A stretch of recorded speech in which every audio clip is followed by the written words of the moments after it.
सर्वांना हरिओम. सुखासारिखे पूर्ण वैराग्य ज्याचे, वसिष्ठा परी ज्ञान योगेश्वराचे. कवी वाल्मिका सारिखा मान्य ऐसा, नमस्कार माझा सद्गुरु रामदासा. श्रीमद दासबोध दशक 6मध्ये आज आपण समास 5वा, त्याचं नाव आहे पंचप्रलय, याचा थोडक्यात अभ्यास करणार आहोत. मागच्या 4थ्या समासामध्ये समर्थांनी उत्पत्ती, स्थिती आणि संहार म्हणजे लय किंवा प्रलय यांचे विवेचन सांगितले होते आणि नंतर असे म्हटले होते की 5 प्रकारचे प्रलय आहेत. प्रलयाचे 5 प्रकार आहेत. हे जो ओळखतो तोच खरा ज्ञानी माणूस होय. आणि म्हणून या 5व्या समासाचं नाव आहे पंचप्रलय. ते पंचप्रलय 5 प्रकारचे प्रलय कोणते आहेत ते आपण आज समर्थांच्या मुखातून ऐकणार आहोत. पुराणांमध्ये अशी एक सुंदर कल्पना आहे की विष्णूच्या नाभी कमलातून 4 तोंडांचा ब्रह्मदेव उत्पन्न होतो. विष्णू म्हणजे मूळ मायेमधील जाणीवेचे शुद्ध स्वरूप होय. तिच्या पोटातूनच जाणीव नेणीव मिश्रित ब्रह्मदेव बाहेर पडतो. आईच्या पोटात असलेल्या बालकाला नाळेमधून जीवनरस मिळतो. त्याचप्रमाणे ब्रह्मदेवाला सृष्टी निर्माण करण्यासाठी लागणारे सर्व ज्ञान विष्णूपासून मिळते. या संकेताचा दुसरा अर्थ असा आहे की माणसाच्या बिंबीपाशी सूर्यचक्र आहे. हे सूर्यचक्र जागृत झाले की माणूस अत्यंत सर्जनशील बनतो. ज्ञानाच्या, कलेच्या, विज्ञानाच्या किंवा जीवनाच्या ज्या ज्या क्षेत्रामध्ये तो वावरतो त्या त्या क्षेत्रात त्याच्या हातून नवीन निर्मिती होते. मोठमोठे ज्ञानी, गायक, वक्ते, शास्त्रज्ञ किंवा शूरवीर यांच्या ठिकाणी हे सूर्यचक्र जागृत असतेच असते. असो, ब्रह्मदेवाच्या अवस्थेमध्ये संकल्प आणि सिद्धी यामध्ये काळाचे अंतर नसते.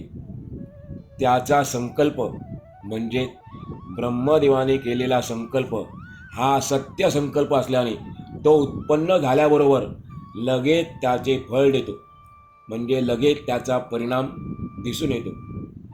आणि म्हणून ब्रह्मदेवाने संकल्प केल्याबरोबर विश्व निर्माण झाले. ब्रह्मदेवाला वेद, उपनिषदे आणि ब्राह्मण या ग्रंथांमध्ये सूत्रात्मा, हिरण्यगर्भ, प्रजापती अशी नावे आलेली आहेत. गीतेमधील वर्णन केलेला अधिदेव तो हाच होय. विश्व निर्माण झाल्यानंतर त्याचा व्यवहार कालगतीला अनुसरून चालतो. विश्व हे जग काळाच्या गतीने चालते. कालगती ही चक्राकार असल्याने विश्व निर्माण झाल्यानंतर कालांतराने त्याचा संहारही होतो. कालगती कशी आहे? चक्राकार आहे, म्हणजे गोल आहे. आपलं घड्याळ देखील तसंच आहे, गोल असतं, ते गोल फिरतो काटा. कालगती ही चक्राकार असल्याने विश्व निर्माण झाल्यानंतर कालांतराने त्याचा संहारही होतो, विनाश होतो. विश्व संहाराची कल्पना प्रथम तैत्तिरीय उपनिषदात स्पष्टपणे आढळते. ब्रह्मदेवाच्या दिवसाला आरंभ झाला की विश्व निर्माण होते आणि त्याचा दिवस संपून रात्र सुरू झाली की विश्वाचा विनाश होतो. रात्र संपून पुन्हा त्याचा दिवस सुरू झाला की पुन्हा विश्व निर्माण होते. त्यामध्ये भूतांचा तोच समुदाय पुन्हा जन्माला येतो. ब्रह्मदेवाच्या दिवसाला कल्प किंवा सर्ग म्हणतात आणि रात्रीला प्रलय असे म्हणतात. आपल्या कालगणनेप्रमाणे 4,32,00,00,000 वर्षे होतात. ब्रह्मदेवाचा एक दिवस किंवा त्याची एक रात्र, त्याचा हिशेब केला 4,32,00,00,000 वर्षे होतात. इतकी वर्षे विश्व चालते की ब्रह्मदेवाचा दिवस संपतो. 4,32,00,00,000 वर्षे झाल्यानंतर ब्रह्मदेवाचा दिवस संपतो आणि रात्र सुरू होते. जेव्हा प्रलय सुरू होतो तेव्हा ज्या क्रमाने विश्व निर्माण झाले, प्रलय सुरू होतो तेव्हा ज्या क्रमाने विश्व निर्माण झाले त्याच्याबरोबर उलट क्रमाने विश्वाचा लय होतो. ऐतरेय उपनिषदामध्ये 2ऱ्या खंडात अशी कथा आलेली आहे. आत्म्याने प्रथम विराट पुरुष उत्पन्न करून त्याला सजीव केले. नंतर आत्म्याने या विराट पुरुषाविषयी बराच विचार केला. प्रथम त्याची इंद्रिये, विराट पुरुषाची इंद्रिये आणि नंतर त्याची कर्मे उत्पन्न केली आत्म्याने. त्यानंतर सर्व कर्मांच्या देवता आणि लोकपाल निर्माण केले. त्याने प्रथम मुख निर्माण केले, विराट पुरुषाचे मुख निर्माण केले. त्यापासून वाचा म्हणजे वाणी आणि वाचेपासून अग्नी उत्पन्न झाला. अग्नीने नाकपुड्या निर्माण केल्या आणि त्यापासून प्राण आणि प्राणापासून वायू उत्पन्न झाला. वायूने डोळे निर्माण केले आणि त्यापासून दृष्टी व दृष्टीपासून सूर्य उत्पन्न झाला. त्या सूर्याने कान निर्माण केले व त्यापासून ऐकणे आणि ऐकण्यापासून दिशा उत्पन्न झाल्या, असं वर्णन केलेलं आहे ऐतरेय उपनिषदामध्ये 2ऱ्या खंडात. यावरून असे दिसते की विराट पुरुषाचे तोंड, नाक, डोळे, कान वगैरे इंद्रिये प्रथम निर्माण झाली. नंतर त्या प्रत्येकाची कर्मे आणि त्यापासून पंचभूते निर्माण झाली. व्यक्तीच्या दृष्टीने ते उपनिषद असे सांगते की आत्म्याने विराट पुरुषाच्या पोटी भूक आणि तहान उत्पन्न केली. त्यांना राहण्यासाठी अखेर शरीर हेच उत्तम आणि योग्य स्थान लाभले. पंचभूतांना राहण्यासाठी शरीर हेच उत्तम आणि योग्य स्थान लाभले. मग अग्नी वाचेच्या रूपाने मुखात शिरला, वायू प्राण होऊन नाकात शिरला, सूर्य दृष्टीच्या रूपाने डोळ्यात शिरला, दिशा श्रवण होऊन कानात शिरल्या. सांगण्याचे तात्पर्य असे आहे की या समासामध्ये समर्थांनी 5 प्रलय सांगितले आहेत. त्यापैकी 2 प्रलय पिंडाचे म्हणजे शरीराचे आहेत आणि 2 ब्रह्मांडाचे म्हणजे दृश्य विश्वाचे असून एक विवेक प्रलय म्हणून सांगितलं आहे. पिंडाचे आणि ब्रह्मांडाचे 2 प्रलय आपोआप होतात, पण विवेक प्रलय स्वतः करावा लागतो. साधकाने स्वतःमध्ये तत्वांचा प्रलय साधला तर त्याला ब्रह्मांडातील तत्वांचा प्रलय आपोआप साधतो. पण त्यासाठी त्याने स्वतःमध्ये तत्वांचा प्रलय साधला पाहिजे, मग त्याला ब्रह्मांडातील तत्वांचा प्रलय आपोआप साधतो. उदाहरणार्थ, साधकाने वाणीचा लय साधला तर विश्वातील सर्व ज्ञान त्याला हस्तगत होईल, कारण सर्व ज्ञानाचे मूळ अग्नी आहे. पंचप्राणांचा लय साधल्यास मोठ्या शक्ती त्याच्या अंगी येतील. दृष्टीचा लय केल्यास दिव्य दृष्टी येईल आणि श्रवणाचा लय केल्यास दूर श्रवण साधेल. स्वामीजी सांगतात, एकंदर 5 प्रलय आहेत त्यांची लक्षणे नीट काळजीपूर्वक एकाग्रतेने ऐका. पिंडामध्ये 2 प्रलय असतात. एक प्रलय म्हणजे गाढ झोप आणि दुसरा प्रलय म्हणजे मरण किंवा देहांत काळ होय. ब्रह्मांडात देखील 2 प्रलय असतात.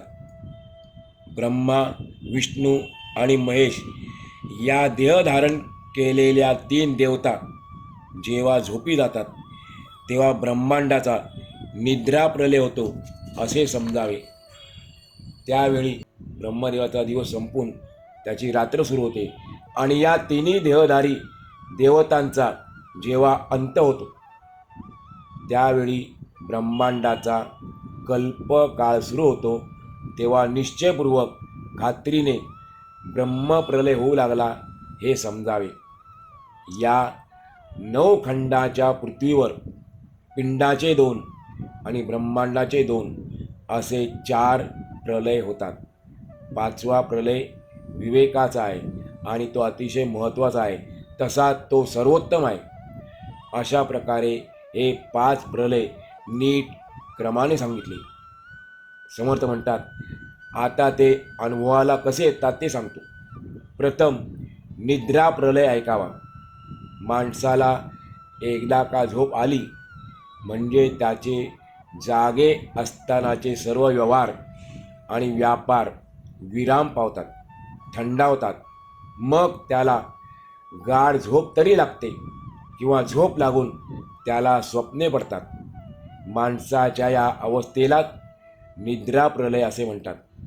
निद्रा प्रलयामध्ये जागेपणाचा संपूर्णपणे क्षय झालेला असतो, अभाव असतो. आता देहाचा अंतकाळ म्हणजे मृत्यू प्रलय ऐकावा. पहिला प्रलय निद्रा प्रलय, दुसरा मृत्यू प्रलय ऐकावा. शरीरामध्ये रोगाचा जोर होतो, देहावर मोठा कठीण प्रसंग येतो, शरीराला मार बसतो किंवा मोठा अपघात होतो. त्यामुळे देहामध्ये राहणारे व त्या देहाला जिवंत ठेवणारे पंचप्राण आपले कार्य टाकून शरीर सोडून जातात. प्राण निघून जात असताना त्यांच्याबरोबर मनाची जाणीवसुद्धा चालती होते, निघून जाते. मागे नुसते मृत शरीर तेवढेच राहते. त्याला मृत्यू प्रलय असे म्हणतात. हा प्रलय इतका प्रत्यक्ष असतो की त्याबद्दल कल्पना करण्याचे कारणच नाही, कारण आपण प्रत्यक्ष पाहतो. व्यक्ती मृत पावल्यानंतर आपण ती व्यक्ती पाहतो, म्हणून हा प्रलय इतका प्रत्यक्ष असतो की त्याबद्दल कल्पना करण्याचे काहीच कारण नाही. यानंतर स्वामीजी ब्रह्मांडाचा पहिला प्रलय सांगतात. हा प्रलय म्हणजे ब्रह्मदेवाची रात्र होय. ब्रह्मदेव झोपी गेला म्हणजे 3रा प्रलय सुरू होतो. त्यावेळी मृत्यूलोकाचा गोळा होतो. जेव्हा 3रा प्रलय होतो तेव्हा मृत्यूलोकाचा गोळा होतो. पृथ्वीवरील सर्व प्राण्यांचे सर्वच व्यवहार बंद पडतात. तेव्हा सगळ्या प्राण्यांचे सूक्ष्मदेह ब्रह्मांडातील वायूमध्ये जाऊन राहतात. अशा रीतीने पुष्कळ काळ निघून जातो आणि ब्रह्मदेवाची रात्र संपून दिवस उजाडतो. तेव्हा तो जागा होतो आणि जागा झाल्यावर तो पुन्हा विश्वाची रचना करतो. इकडे तिकडे पसरलेल्या जीवांना ब्रह्मदेव पुन्हा एकत्र गोळा करतो. हा झाला ब्रह्माचा किंवा ब्रह्मांडाचा निद्रा प्रलय, 3रा प्रकार प्रलयाचा. मग ब्रह्मदेवाच्या आयुष्याचा शेवट होतो. त्यावेळी ब्रह्मप्रलयाला आरंभ होतो. ब्रह्मप्रलयात 100 वर्षे ढगच येत नाही. हा ब्रह्मप्रलय किती भयंकर आहे, भीतीदायक आहे बघा. ब्रह्मप्रलयात 100 वर्षे ढगच येत नाही. त्यामुळे अवर्षण पडून म्हणजे दुष्काळ पडून जीव प्राणी मृत्युमुखी जातात. आपल्याला कल्पनाही करता येणार नाही इतक्या प्रमाणात पृथ्वीला भेगा पडतात, तडे जातात. वारा 12 प्रकारच्या किरणांनी, 12 आदित्य आहेत, 12 सूर्य आहेत, या 12 प्रकारच्या किरणांनी सूर्य तळपतो आणि उष्णता निर्माण करतो. त्यामुळे पृथ्वी अक्षरशः जळू लागते. तो जाळ पाताळापर्यंत गेला म्हणजे शेष जो नाग आहे तो शेष विष ओकू लागतो. हा जाळ, ही उष्णता अगदी खाली गेली पाताळापर्यंत म्हणजे शेष विष ओकू लागतो. आकाशामध्ये सूर्याचा दाह आणि पाताळामध्ये शेष विष ओकतो त्याचा दाह, या दोन्हींच्या मध्ये सापडलेली पृथ्वी कधी जळून जाते. सूर्याची उष्णता जशी वाढत जाते तसा सगळीकडे मोठा हल्लकल्लोळ माजतो. मेरू पर्वताचे कडे भराभर कोसळायला लागतात. इंद्राची राजधानी अमरावती, सत्यलोक, वैकुंठलोक, कैलास आणि यापेक्षा निराळे असणारे जे लोक आहेत ते सर्व जळून भस्मसात होतात. मेरू पर्वत घसरल्यामुळे त्याचा महिमा नामशेष होतो. मग त्यावर राहणारे सगळे देव वायुचक्रात प्रवेश करतात. समर्थ माऊली सांगतात, पृथ्वी जळून खाक झाल्यावर मोठा पाऊस पडू लागतो. किती मोठा त्यांनी आपल्याला उदाहरण दिलं. हत्तीच्या सोंडेसारख्या त्याच्या धारा असतात. पावसाच्या धारा हत्तीच्या सोंडेसारख्या असतात. पाहता पाहता पृथ्वी त्या पाण्यामध्ये विरून जाते आणि मग सगळीकडे नुसते पाणीच पाणी उरते. ते पाणी अग्नी शोषून घेतो. त्यानंतर अग्नीचे राज्य येते. पाणी अग्नीने शोषून घेतल्यानंतर अग्नीचे राज्य येते. संपूर्ण ब्रह्मांडातील अग्नी एके ठिकाणी गोळा होतो तेव्हा त्याला कसलीही मर्यादा राहत नाही. समुद्रामधील वणवाग्नी, कदाचित नाव ऐकलं असेल. समुद्र आपल्याला दिसतो वरून, पण आतमध्ये ते वणवाग्नी आहे. तो समुद्रातला वणवाग्नी शंकराच्या डोळ्यातील नेत्राग्नी, 7 कंचुकी. कोणत्या 7 कंचुकी? 5 भूते, अहंकार आणि महत्त्व या 7 जणांचा अग्नी म्हणून सगळ्या ब्रह्मांडातील अग्नी, सूर्य आणि वीज यांच्यामधील अग्नी, असे सर्व प्रकारचे अग्नी एके ठिकाणी गोळा होतात. त्यावेळी देवांना आपापली शरीरे सोडावी लागतात आणि मग सर्व देव आपल्या मूळ वायू स्वरूपात मिसळून जातात. नंतर मग वायूचे राज्य येते. तो वायू अत्यंत वेगाने वाहून अग्नीवर झडपच घालतो. त्यामुळे अग्नी एकदम विझून जातो. मग परब्रह्मामध्ये वायू भरमसाठ व्हायला लागतो. पण ज्याप्रमाणे धूर आकाशामध्ये नाहीसा होतो त्याप्रमाणे परब्रह्मामध्ये वायू कोटच्या कोटे नाहीसा जातो. तो कुठे नाहीसा होतो ते कळतही नाही. बरोबरच आहे, कारण पुष्कळांमध्ये थोड्याचा नाश होतो. अशा रीतीने वायू लीन झाला की सूक्ष्म असलेली 5 भूते, 3 गुण आणि ईश्वर आपले वेगळेपण टाकून निर्विकल्प परब्रह्मामध्ये लीन होऊन जातात. तेथे आतमध्ये शुद्ध जाणीव राहते, परंतु जगज्योती नाहीशी होते. अशा रीतीने सर्व संवार झाल्यानंतर केवळ स्वरूप स्थिती तेवढी उरते. ईश्वराने विश्व निर्माण करण्याचा जो संकल्प केला तो सत्य संकल्प आहे.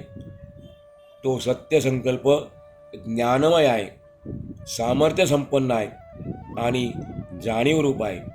त्यालाच जगज्योती असे म्हणतात. या दशकाचं नाव आपण सुरुवातीला पहिल्या समाचाच्या अगोदर ऐकलं होतं. जगज्योती नाम असं या दशकाचं नाव आहे. तर इथे आपल्याला स्पष्ट केलं जगज्योती कशाला म्हणतात. प्रलयाच्या वेळी विश्व स्वस्वरूपात विलीन होते, त्यामुळे विश्व निर्माण होण्यास कारण झालेला विश्व निर्माण होण्यासाठी कारण झालेला आणि त्याला अखेरपर्यंत धारण करणारा सत्य संकल्प ईश्वरामध्ये विलीन होऊन जातो आणि ईश्वर ब्रह्मस्वरूपात मिसळून जातो. ईश्वर, जगज्योती, सत्यसंकल्प इत्यादी सर्व नावे आणि त्यांनी दर्शवलेल्या सर्व कल्पना सगळ्या प्रकृतीमुळे अस्तित्वात येतात. ईश्वरी कल्पना, जगज्योती, सत्यसंकल्प ही नावे जी आहेत आणि त्यांनी दाखवलेल्या सर्व कल्पना समर्थ सांगतात या प्रकृतीमुळे अस्तित्वात येतात. ती प्रकृतीच मूळ स्वरूपात विलीन झाली की मग त्यांना स्थानच उरत नाही, त्यांच्याबद्दल बोलणे थांबते. आजच्या अवस्थेमध्ये प्रकृती आहे ती खरी वाटते, विश्व खरे वाटते, म्हणून दृश्याचा निराश करण्यासाठी, आपल्या दृश्य खरं दिसत आहे ते घालवण्यासाठी, त्याचा निराश करण्यासाठी आत्मानात्म विवेक करावा. समर्थ सांगतात अशा विवेकाने सर्व दृश्य खरे नाही म्हणून बाजूला सारणे, अशा विवेकाने सर्व दृश्य खरे नाही म्हणून बाजूला सारणे याला प्रलयाचा 5वा प्रकार विवेक प्रलय असे म्हणतात. अशा रीतीने 5ही प्रलयांचे वर्णन झाले. संपूर्ण दासबोध आपल्याला विवेक प्रलय कसा करावा ते शिकवतो असे म्हणायला काही हरकत नाही. एक वेळ ब्रह्मांडाचा ब्रह्मप्रलय सोपा वाटेल, ब्रह्मांडाचा ब्रह्मप्रलय सोपा वाटेल, पण पिंडामधील म्हणजे शरीरातील अहंतेचा प्रलय, अहंकाराचा प्रलय फारच कठीण आहे. पण असं असलं तरी संतांनी तो विवेकाच्या सामर्थ्याने घडवून आणला. त्यासाठी त्यांच्या महिम्याचा, त्यांच्या महात्म्याचा मर्यादाच नाही. त्यांचा महिमा अगाध आहे. म्हणून या संतांच्या चरणी आपण लीन होऊया. अशा प्रकारे श्री दासबोधाच्या गुरु शिष्य संवादातील 10व्या दशकातील पंचप्रलय नावाचा 5वा समास पूर्ण झाला. आज आपण या ठिकाणी आजचा पूर्ण करूया.